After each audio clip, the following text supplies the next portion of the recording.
అందరికీ నమస్కారం. భారతీయ సనాతన ధర్మం గురించి, ప్రాచీన దేవాలయాల గురించి ఎంతో పరిశోధన చేసి ఈ యూట్యూబ్ ఛానల్ని మీకు అందిస్తున్నాం. సబ్స్క్రైబ్ చేసి పక్కనే ఉన్న బెల్ ఐకాన్ని క్లిక్ చేయండి. జై కాశీ సనాతన దేవాలయాల రాజమార్గం యూట్యూబ్ ఛానల్కి స్వాగతం. ఇందుకు కాశీకి వెళ్ళాలి అనిపించింది. ఇంకెందుకు ఆలస్యం అని ప్రయాణం మొదలుపెట్టేశాం. కాశీకి వెళ్ళడం ఇది 8వసారి. అనుకున్న వెంటనే టికెట్లు అయితే దొరకవు కదా. ఒక్కరోజు ముందుగా తాత్కాల్లో కాశీ నుండి వారణాసి వరకు ధనాపూర్ ఎక్స్ప్రెస్కి టికెట్లు అయితే తీసేసుకున్నాం. ఈ ట్రైన్ ప్రతిరోజు ఉదయం 9 గంటలకు సికింద్రాబాద్ నుండి బయలుదేరుతుంది. కాశీ ఈ పేరు పలికితే చాలు శరీరంలో మనకు తెలియకుండానే ఒక రకమైన ప్రశాంతత, ఆధ్యాత్మిక భావం కలుగుతుంది. పూర్వపు రోజుల్లో కాశీ యాత్ర చేసేవాళ్ళు. ఆ రోజుల్లో కాశీ యాత్ర అంటే కాటికి వెళ్ళడమే. రవాణా సౌకర్యాలు ఏమీ లేని ఆ రోజుల్లో భగవంతునిపై భారం వేసి వెళ్ళేవాళ్ళు. కాశీ పరమ పవిత్రమైన ఆధ్యాత్మిక ప్రదేశం. సాక్షాత్తు కైలాసవాసి స్వయంగా ఇక్కడ కొలువై ఉన్నాడు. నెక్స్ట్ డే మార్నింగ్ 10 గంటలకి ఈ ట్రైన్ ప్రయాగ రైల్వే స్టేషన్ దగ్గరికి చేరుకుంది. ప్రయాగ అంటే తెలుసు కదా, ఇప్పుడు గంగా పుష్కరాల కోసం అందంగా ముస్తాబు చేస్తున్నారు. ఎంతో మంది నాగసాధువులు వస్తారు కాబట్టి వాళ్ళకి సౌకర్యాల కోసం అన్నీ రెడీ చేస్తున్నారు ప్రభుత్వం. ట్రైన్లో నుంచే మేము ఇవన్నీ చూస్తూ షూట్ చేసేసాం. గంగా పుష్కరాలకు కొన్ని లక్షల మంది నాగసాధువులు, అఘోరాలు ఇక్కడికి వస్తున్నారు. ఇప్పటికే ఎన్నో వేల మంది చేరుకున్నారు. చూస్తున్నారు కదా, అక్కడ డేరాలు కూడా కట్టిపెట్టి రెడీగా ఉంచేసుకున్నారు. ఈ సనాతన దేవాలయాల రాజమార్గం యూట్యూబ్ ద్వారా త్వరలో ప్రయోగరాజు వీడియోలు కూడా మీకు చూపిస్తాము.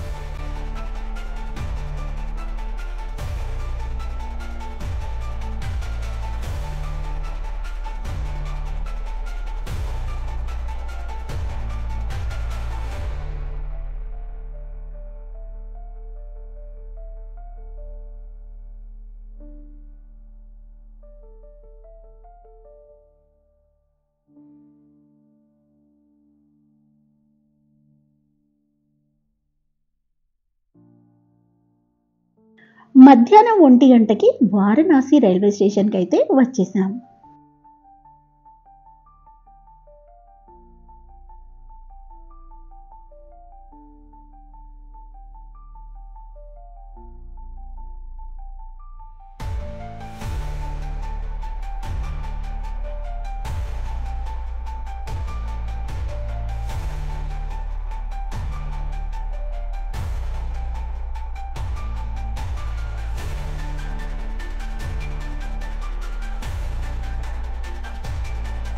రైల్వే స్టేషన్ బయటికి రాగానే చాలా ఆటోలు ఇక్కడ మనకు కనపడతాయి. మనకు తెలుగు మాత్రమే వచ్చు, ఏ భాష రాదు, ఎలా మాట్లాడాలి అని కంగారు పడాల్సిన అవసరం ఏమీ లేదు. ఇక్కడ ఆటో వాళ్ళకి తెలుగు వస్తుంది. మనం తెలుగు సత్రానికి ఏ సత్రానికి అయితే వెళ్ళాలనుకుంటున్నామో ఆటో మాట్లాడుకొని వెళ్ళాల్సి ఉంటుంది. మేమైతే ప్రతిసారి ఒకే ఆశ్రమంకి వెళ్తాము. శ్రీ మాతా అన్నపూర్ణ ఆంధ్ర ఆశ్రమం. ఇక్కడ భోజనం మన ఇంట్లో భోజనం లాగే ఉంటుంది. వీళ్ళు అన్ని సౌకర్యాలు మనకు కల్పిస్తారు. మనిషికి కేవలం 300 రూపాయలు తీసుకుంటారు. భోజనము, రూము అందులోనే ఉంటుంది ఒక్క రోజుకి. రూమ్స్ కూడా చాలా నీట్గా ఉంటాయి. ఫస్ట్ టైం కాశీకి వచ్చిన వాళ్ళు ఈ ఆశ్రమానికి వస్తే చాలు, వాళ్ళే గైడ్నిచ్చి ఏ దేవాలయానికి వెళ్ళాలో పంపిస్తారు. భోజనం మాత్రం చాలా బాగుంటుంది. నాకు తెలిసి రోజుకి 150-200 మంది ఈ ఆశ్రమానికి వస్తారు. మేము 8వసారి ఈ ఆశ్రమానికి రావడం. ఈ ఆశ్రమంకే వెళ్తాము, ఇంకా వేరే ఆశ్రమాన్ని ఇది ఆలోచించం కూడా. అంత బాగా రిసీవ్ చేసుకుంటారు. ఇక్కడ నుంచి గయా వెళ్ళాలన్నా, ప్రయాగ వెళ్ళాలన్నా, అయోధ్య వెళ్ళాలన్నా కూడా వీళ్ళు బస్సులు కానీ కార్లు కానీ ఏర్పాటు చేస్తారు. మనం కాశీకి చేరుకోవడానికి రైలు ద్వారా కానీ, విమానాల ద్వారా కానీ, రోడ్డు ద్వారా కానీ చేరుకోవచ్చు. విమానాలు లాల్ బహదూర్ శాస్త్రి అంతర్జాతీయ విమానాశ్రయం ఇక్కడికి దగ్గరలో ఉంది. కాశీ రైల్వే స్టేషన్ నుంచి దేవాలయానికి 3 కిలోమీటర్ల దూరంలో మాత్రమే ఉంటుంది. ఇక దేశంలోని పలు నగరాల నుండి బస్సులు అందుబాటులో ఉంటాయి.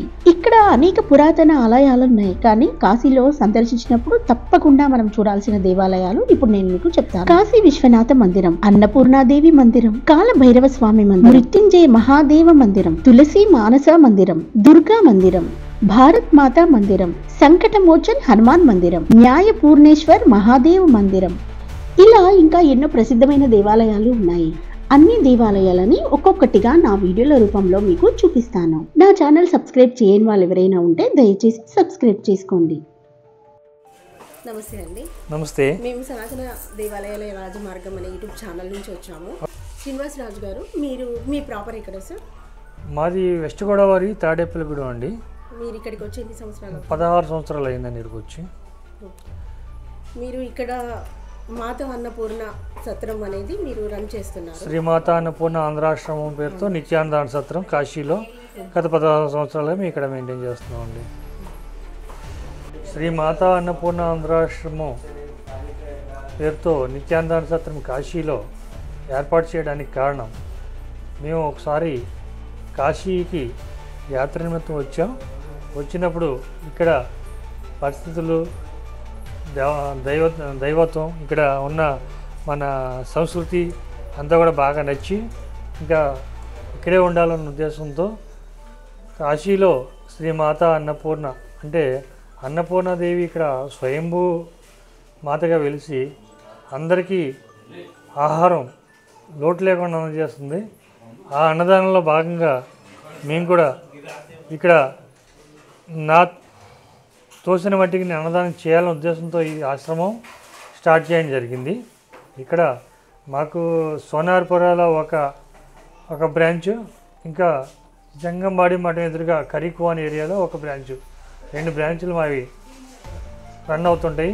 రోజు 150 నుంచి 200 మంది యాత్రికులు మా దగ్గరికి వచ్చి ఆతిథ్యం స్వీకరించి వెళ్తూ ఉంటారు.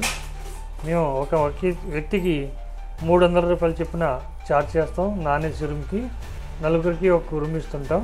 అందులోనే భోజనం, టిఫిను ఫ్రీగా ఏర్పాటు చేస్తాం. ఇక్కడ భక్తులు కూడా వాళ్ళ పేరుతోటి ఒకవేళ అన్నదానం మా పేరుతో కూడా కాశీలో జరగాలి అనుకుంటే కనుక మేము వాళ్ళ పేరు మీద అన్నదానం జరిపించడం జరుగుతుంది. వాళ్ళకి రెసిప్ట్ ఇవ్వడం జరుగుతుంది. ప్లస్ వాళ్ళ పేరు గోత్రాలు బోర్డు మీద రాసి అన్నదానం జరిపించడం జరుగుతుంది. వాళ్ళకి ఆశీర్వాదాలు కూడా అందరి ఇప్పిస్తూ ఉంటాము. పిల్లల పుట్టినరోజు కానీ, పెళ్లి రోజు కానీ, గృహప్రవేశం, ఇటువంటి కార్యక్రమాలు ఏవైనా మన ఊళ్ళో జరుగుతుంటే అన్నదానానికి ఫోన్పే ద్వారా విరాళం పంపించవచ్చు. ఎవరైతే అన్నదానం పంపిస్తారో వాళ్ళ పేరు గోత్రాలు బోర్డు మీద రాసి వాళ్ళకి అన్నదానం జరుగుతున్న వీడియో పంపించడం జరుగుతుంది. సార్, మొదటిసారి ఏమీ తెలియకుండా మన తెలుగు వాళ్ళు మీ మాతా అన్నపూర్ణ ఆశ్రమానికి వస్తే మీరు ఎలాంటి సౌకర్యాలు కల్పిస్తారు? అంటే మన ఆంధ్రాలో అనేక తీర్థయాత్రలు ఉంటాయి. వాళ్ళందరూ కూడా చాలాసార్లు తిరిగి వచ్చి ఉంటారు. కానీ కాశీకి రావాలంటే అది కొత్త ప్రదేశం, అక్కడ హిందీ మాట్లాడతారు, మనకి తెలియదు, భాష రాదు, ఎలాగా అని భయపడుతూ ఉంటారు. అటువంటి వాళ్ళందరికీ కూడా మేము ఇక్కడ ఆశ్రమం పెట్టి వచ్చిన వాళ్ళందరికీ కూడా తెలుగు గైడ్ని ఏర్పాటు చేయడం. ఇక్కడ వెహికల్స్ ఎక్కడికైనా వెళ్ళాలంటే, లాంగ్ ట్రిప్ వెళ్ళాలంటే గయా, అయోధ్య, అలహాబాదు వెహికల్స్ అన్నీ మేము ఏర్పాటు చేస్తూ ఉంటాం.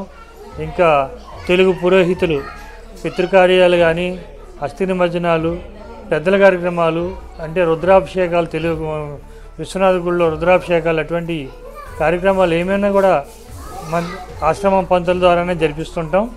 ఇంకా మనకి విశ్వనాథ గుడిలో దర్శనాలు, స్పెషల్ దర్శనాలు, మనకి స్పర్శ దర్శనాలు అవి కూడా మేము జరిపిస్తుంటాం. మంగళహారతి, సప్తఋషి హారతి టికెట్లు కూడా ఏర్పాటు చేస్తుంటాం.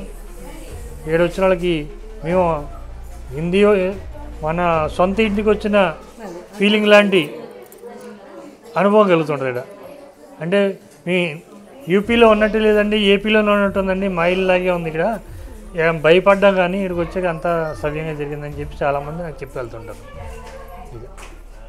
చూసారు కదా, మనం కాశీకి వస్తే ఉత్తరప్రదేశ్కి వచ్చినట్టుగా ఉండదు. మాతా అన్నపూర్ణాదేవి ఆశ్రమంకి వచ్చామంటే శ్రీనివాసరాజు గారు అన్ని వసతులతో పాటు మనకు ఒక గైడ్ని కూడా మనతో పాటు పంపిస్తారు.